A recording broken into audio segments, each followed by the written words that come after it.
we get started, I always like to do a territorial acknowledgement. Thank you.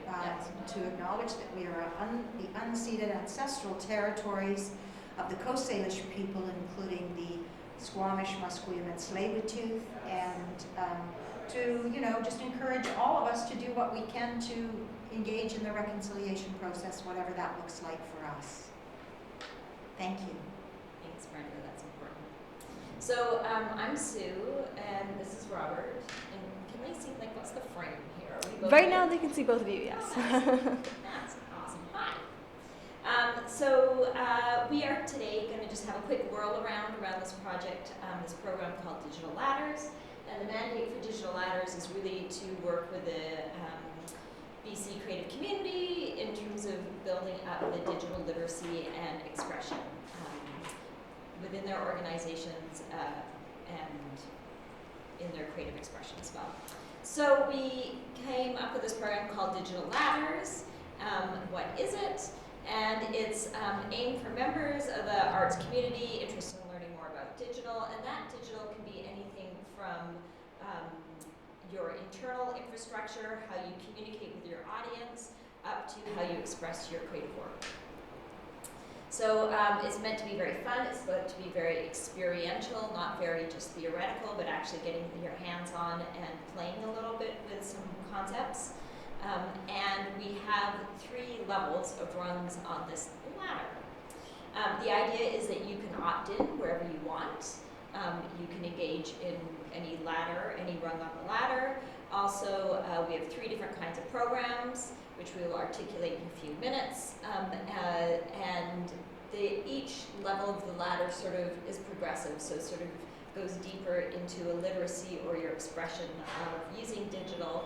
And that's why we say you can opt in, opt out, and join where you want, where it feels appropriate for you, without necessarily feeling like you are going to be fire hosed with information, or that if you have a good grasp on something, it doesn't mean you have to sit through something that feels too basic for you, but you can opt into where you feel is appropriate. So this hop on, hop off kind of concept. I'm going to let Robert talk about he and I, and as the lead facilitator. I'm not going to talk about you, but I'll talk about okay, me. go. All right. So Sue and I have been using this model for the workshops that we're going to talk about in a minute for quite a few years, and have discovered this kind of interesting blend of hands-on work with hands-on mentoring. So when we talk a little bit more in a bit more detail about how the programs are run, we'll explain how they actually work, but we believe in it being an experience that you learn by doing, not by people standing in front of the room like we are right now talking. So you're going to be involved in actually working on a project as you're going through the workshop, very hands-on. And we also bring a lot of expertise into the room so that you've got people there with big brains who you can pick on for those couple of days that you're working with us. Did you say pick on? Yeah. Okay. Pick their brains. Yeah. So. Tell about your background. Yeah. So Sue and I came together to do workshops like this for the Film Board, but we'd actually both worked at CBC in different tracks. I was a long-time radio producer at CBC. Worked all over the country doing various radio shows, and then in the 90s got involved with the internet quite early on and decided that that's what I wanted to focus on. So we actually created a whole bunch of web properties here in Vancouver in the late 90s and early 2000s. That went on to become Radio 3, which is a satellite channel now, and also is a very big online presence. I ironically left CBC after I did that because I wanted to work exclusively digital. So I've been doing that since about 2003 as a consultant. But I find that now I'm doing a lot of work that is either television or video related or audio podcast related. So as much as I left to work strictly in the digital world has become our world. It's, they're pretty hard to separate them now. In the late 90s and early 2000s, there were definitely different tracks. So I work with all sorts of clients. I work with some very small clients that are 2-3 people shops, up to, I just spent 6 years working with Microsoft doing live streaming of the NFL football every season with them. I'm a kind of hands-on don't like to be pigeonholed in what I do, so I consult in a variety of areas that typically are web first, and then expand out into things like social media, video production, podcast production. But I'm a content guy. At the end of the day, that's my field, is content creation. So that's my expertise, and that's what I bring to the table mostly. But I have a fairly broad experience with various technologies. So I bring a bit of technology knowledge to the table, but I try not to drown out the ideas with the technology, because really everything has to start with an idea. It only works if there's a direct user. So that's me. I've been doing this for a long time, and I think you need to do stuff that's fun. So our learning is also fun. I think most people think it's fun, right? I think, yeah. So my background is in everything from policy, funding, CBC producing, curation, and then also skills development. So lots of workshop design on sort of like, my whole focus of my career has been around how to keep independent voice and independent storytelling resilient, despite the changes in technology, business models, form, structure, audience.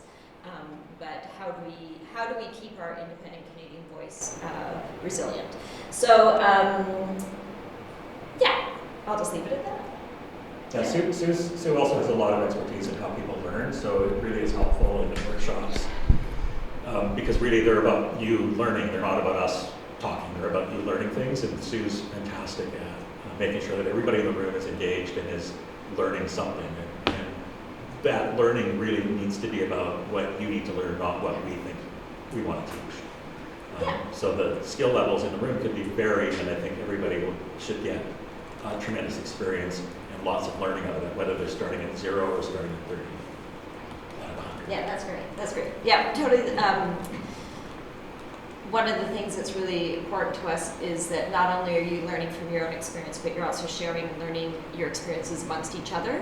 So you're benefiting from this sort of exponential group experience. So while you might be having a special interest in telling something about how do I use digital with dance in a location, somebody else may be doing something around podcasting and visual art, but you get to learn as each other are having ahas, so you get to share that, so your actual brain expansion is more than just what you're chewing on. That might be confusing. So let's talk about these rungs of this ladder. There's 3 rungs. The first rung is what we're calling salons. This is the lowest opt-in. This is where we're going to have 10 salons. They're 90 minutes each. They each have a special topic. You come, it's going to be evenings, and there will be a presentation and then some Q&A dialogue. So light participatory, but you can come to whatever salons you want.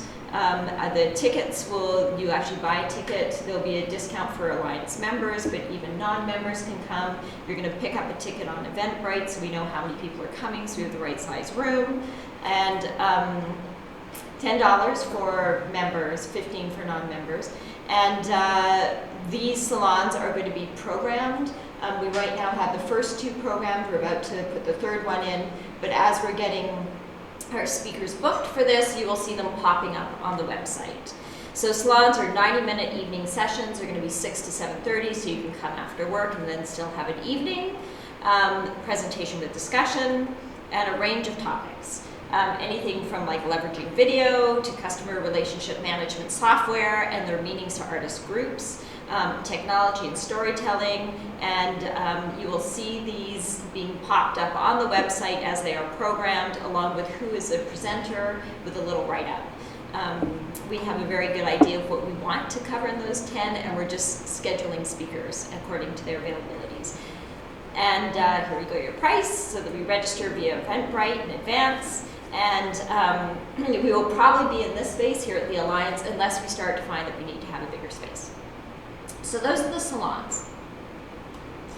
Level 2, rung 2 is what we're calling the Learn to Do labs. These are a little more in depth, and these are really about learning a process. Do you want to speak to this one? Yeah, so okay. I'll put the bullets on the screen. Probably the biggest challenge with taking on a digital project is understanding the vocabulary, the timing, and the costs. And it's difficult to sit and have a conversation with somebody in the tech sector and say, okay, I want to do this, and have a straight or simple answer about how long it's going to take to get it done and how much it's going to cost. And there's a reason for that. The reason is that it's really complicated. So what we do in the workshops is that we in the labs, is take you through the steps from the beginning of the idea to the actual launch. And because we're talking about arts organizations, launch isn't just the event, it's actually after the event as well. So for instance, you might want to, you might want to do something that's in the social media sphere, which never ends. So it's not like there's an end date on some of these things. So what we will do in the workshop, in the labs, and the reason I keep mixing the two up is because the format is pretty much the same in terms of the way we work, is we take you through each of the steps, and we chunked it out into about 5 or 6 different key stages, and they're common to almost every project, not exclusively every, but almost every project. Just so you get some idea of what I'm talking about, those stages are things like ideation, which is a fancy way of saying, what is the idea, what is this thing we're going to build? So if you were building a house, you would have some idea in your mind about what kind of house you want. If you went to talk to an architect, you'd say, well, I want it to be, you know, tall, or I want it to be squat, or I want it to have a flat roof, or whatever. So the ideation phase is really about talking about what this thing is and how it's going to work. Once you've had that discussion, then you move into what is typically called the spec or specifications. And that's when you actually start to describe in detail how those things work. Again, if I use the analogy of building a house, that's the blueprint stage, where you're actually designing, drawing, making sure that all the pieces that are supposed to be in the house get drawn on the paper. If it's not in the drawing, it's not going to be in the house, and the same with the spec. Once the spec is finished, then you move into what's called development. And that's where you actually take those drawings and start hammering nails into wood and building a building. The same in the technology, except they're not necessarily physical things. They're usually on the computer screen or in software. And typically, there's many moving parts. Like, there isn't one piece of software. There's usually interlocking pieces that fit together. And this is why it gets really complicated, because there's no simple path. Like, there's multiple paths to get these things done. And they all come with different costs, and they all come with different timing, and they all come with different skills. Once you've got development done, then you get into what's called a launch phase, which is really pre-launch, which is you test it, make sure it works, and then you actually do it for the public. And then I've got another phase after that called run of show, which is, you know, it may go all year, it may go through a season, or it may go through a limited time period, depending on what the project is. So all those phases are kind of unique. They have different vocabulary, they have different skill sets, and they have different implications in terms of time and money. And so what we try to do in the labs is walk through an example project and have you grapple with those issues and learn as you're going about what comes up in those conversations. So that when you finish the lab, you should be in a position where you can have a conversation with somebody about a digital project and have some idea of who needs to be in the room, and maybe be in a position where you can actually scope it to the point where you can go find funding or partners to help you make it happen, and feel in a much more comfortable position of having those conversations. Because it's frightening. The first time you do a digital project, if you've never done one, and you know, you have a conversation, you think you understand what's going to happen, and then a month in, there's different things happening, and there's different conversations going on, and you're kind of lost. And we want to help you avoid those pitfalls. And often it comes at the ideation. It's interesting because often the real work is at the ideation phase, which is really, what is this thing and how's it going to work? Typically, digital projects go off the rails because that definition isn't really there. And so people start working on things, and they, like a house without a blueprint, start adding things and tacking things on that aren't meant to be there. So I'm going to take 2 things to add on to what you said there, Robert. One is, in the labs, we will do false projects. So we'll divide everybody into teams. You can know nothing coming in. And what we'll do is divide you into teams. We're going to give you an inspiration package. For example, Team A is going to work in their site is going to be a parking lot. They're going to work with a dance group and a sound designer. And we're going to give them iBeacons that are pieces of technology that when you somehow stimulate them, something happens. So we'll say, okay, so let's come up with an idea for this. Team B might be saying, okay, we're going to actually work with something like a spoken word artist, photography, and a distributed audience and creator base across the province. So we're going to come up with a project that uses those elements. And so we'll have simultaneous teams working on these false projects. This is where you also get to benefit from hearing how each other are making decisions or what you're thinking, to sort of just really expand your mind of what may be possible. The other thing I'm going to say is some of these projects may be things that are like based on a piece of technology that costs $20, and that you can probably, once you get your ideation clear, you could possibly execute and test with a number of days. So not all of these projects are super high budget and crazy. Some of these projects are going to be super nimble, streamlined, easy, playful, and that are very testable very quickly. So it's not like everything that we're going to be playing with is like a massive, huge budget project. So the Learn to Do labs are actually 3 days long because we walk you through all these processes while doing teaching sections. So it's all really the focus here is learning the process of developing a digital project. You'll work with small groups. We'll have experts in each group helping walk you through these decisions and thought experiments. So you work through all the steps of the mock project, and you learn from each other in other groups. And in order to get into a lab, you need to put a little application together for us because we'll be running 3 labs. And so we just need to know who's interested so we can put really interesting combinations of a variety of artists and folks from the sector together at each lab. The deadline to apply is, actually we've just changed this to January 28th. We forgot to change this one. So the deadline to apply for the labs is January 28th. The application form will be available December 1st on the digitalladders.ca website. And in a few minutes in the presentation, we'll present the dates of when these labs occur. And could we maybe just say how many labs there will be in total? There will be 3. 3 labs. 3 labs in total. And the number of people that can participate in those each lab? I can't remember, was it 12? It's 15. 15? Yeah. So that's the lab. So run 1 is the salons. You come for an evening. You have a 90-minute discussion about a topic. You come to the ones you want. We're going to be covering 10 topics. Level 2 is the Learn to Do labs. You come in, you know nothing, or maybe you know a whole bunch of stuff, and you get to be in the sandbox and play with a fake project, but you learn about process. Have the dates already been set? Yes. Yeah, we're about to throw them up on the screen. And the cost of the labs too. The cost of labs is free. In fact, we actually hope to be able to give you a stipend for attending.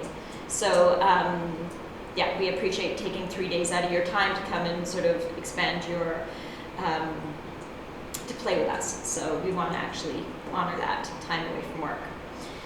Okay, rung 3. So salons, labs. Now we're going to what Robert was alluding to, which is the workshops. So the workshops, do you want me to take first? Yeah. The workshops you will apply for as well, and what you apply with is some sort of half-baked idea that you have that you want to explore that uses digital.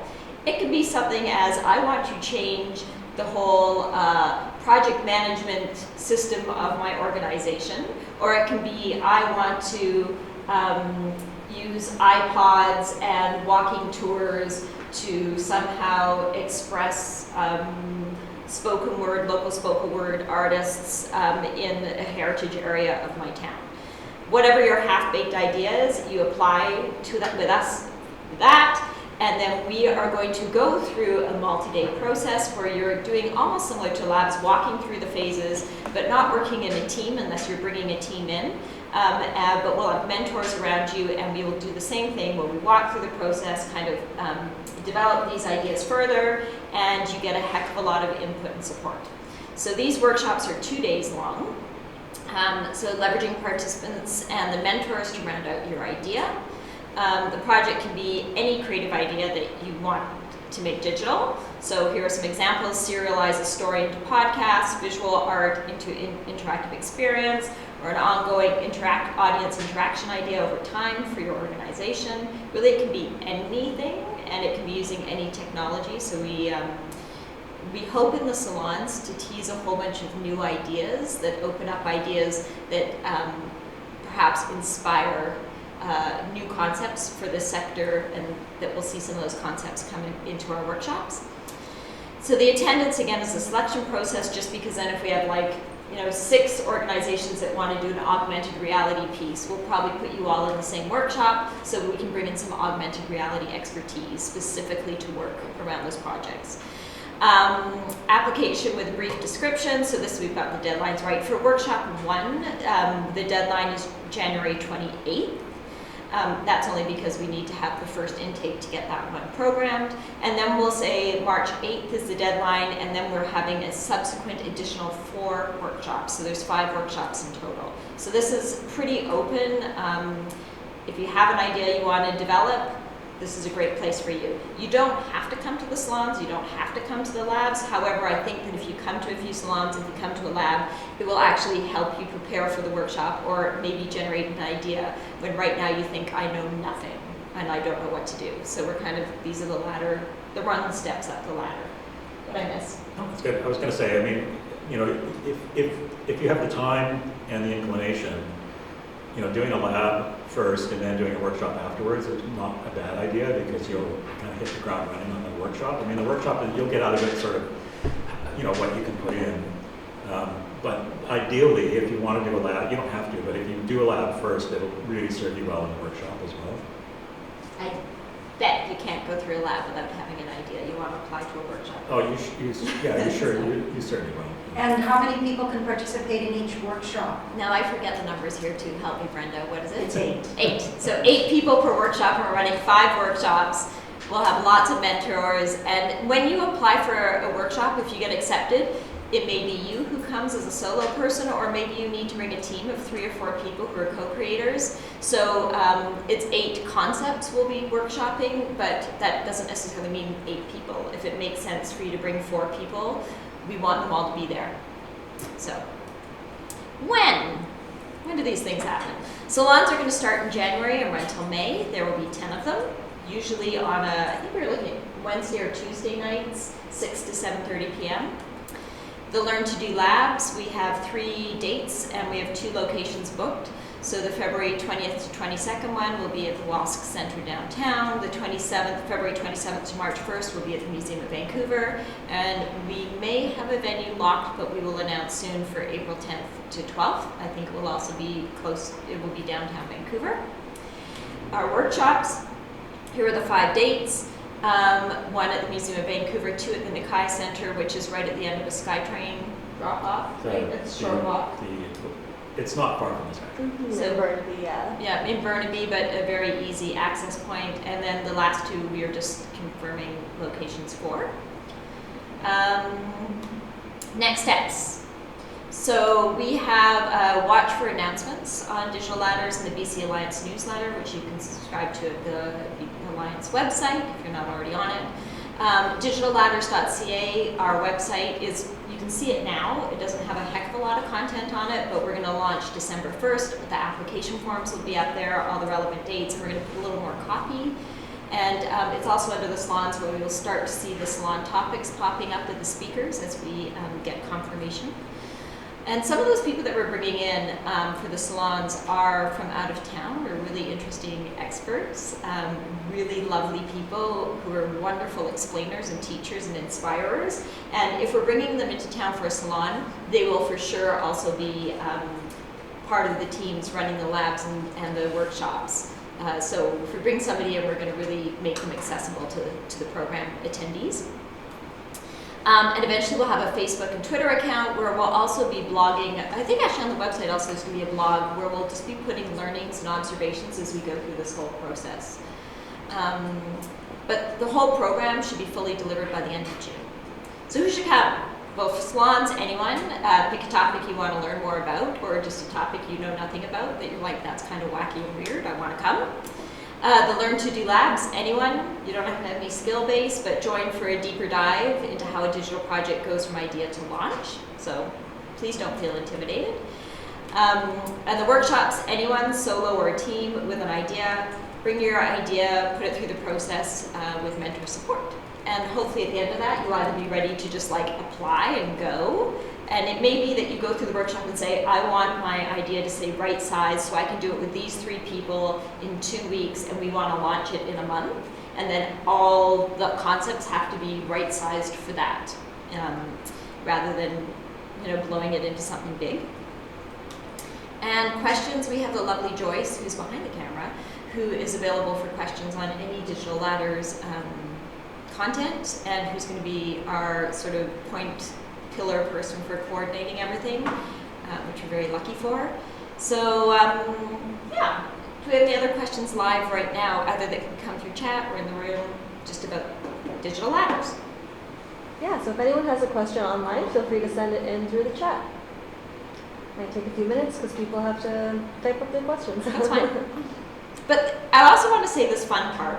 So part of what's really important to us is that I think part of the reason digital has lagged, especially in the creative community, is partly because of the sense of a barrier of money, and also that it's sometimes a different skill set to learn technology, and it can be super intimidating.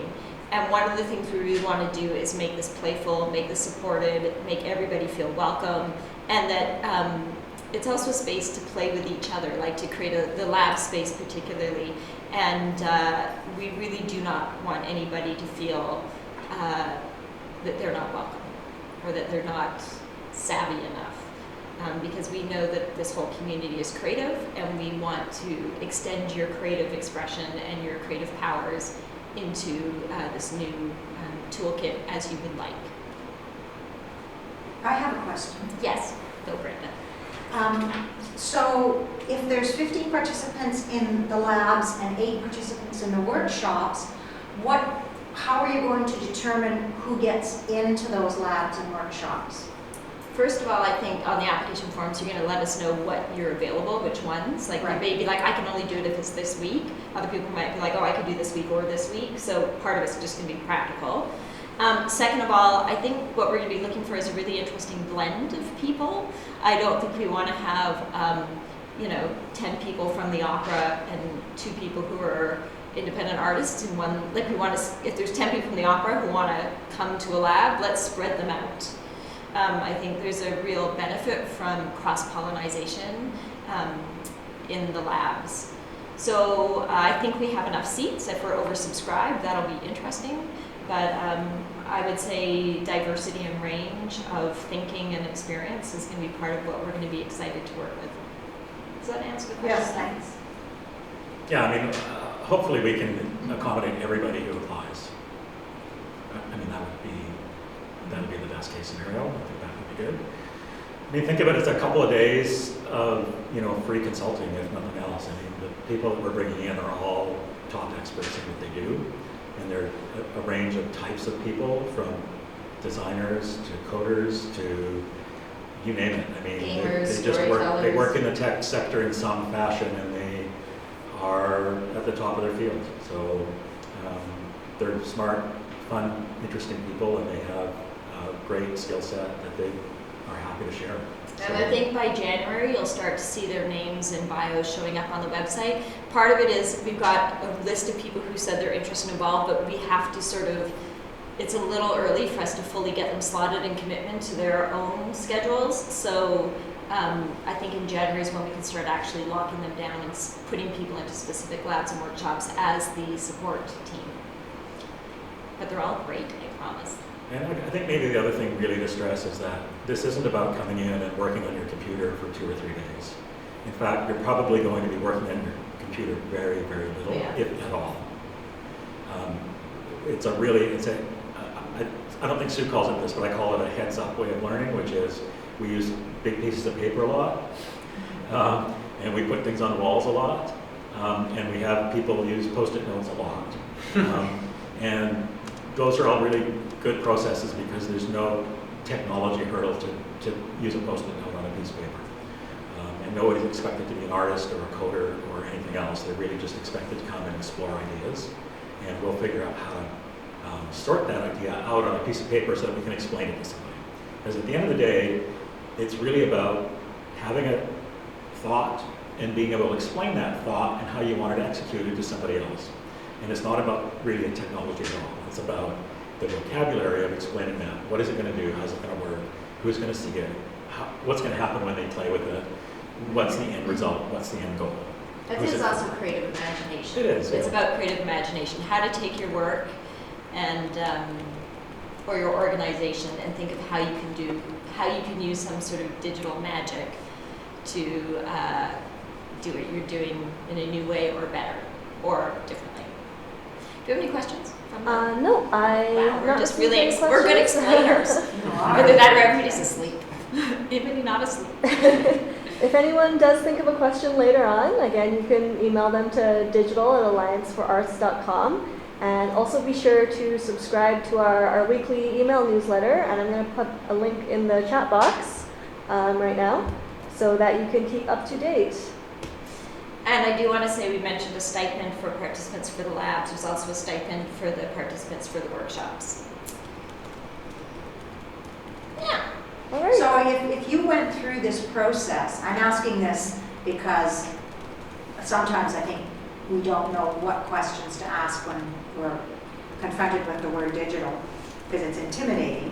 But so if you were to go through a process and take a lab and a workshop, would it perhaps put you in a position where you would then be ready to make an application to the Canada Council Digital Fund? You might be ready to write an application. You might be ready to just execute a project.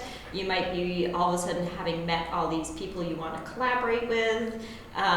You might find that your mind and your excitement for what's possible in new ways might just be on fire. But yes, the idea is that you certainly are getting a lot of support to really level up very quickly in terms of what might be creatively and technically possible, and also then what are your next steps to actually make something happen. Yeah, I think you know with someone else you'd be in a really strong position to write an application. And typically, because there are so many moving parts, you know, you're still going to want some expertise at the table when you write that application with you, but you're going to be in a much better position to have that conversation with them and also to drive that process. And I think that's the really important part, is that hopefully when you come out of this, you'll feel comfortable driving that conversation as opposed to following it. Well, it depends on also where you came in with. Like, it's possible that through your whole workshop, you're actually, with your mentors, you're actually writing, you know, from each little bit of the conversation. It could be you're writing pieces of an application right there. Yeah. Just it's getting clearer and clearer and clearer for you. Right. Thank you. All right, if there's no questions, let's get coffee. Well, thank you very much. It's exciting and a great opportunity to learn. It's a great opportunity, folks. Yeah, I hope that people feel excited, and you know, it just could be a couple days away from your desk that could just be really fun and give you a great learning opportunity, as well as being in the community with other people from the sector.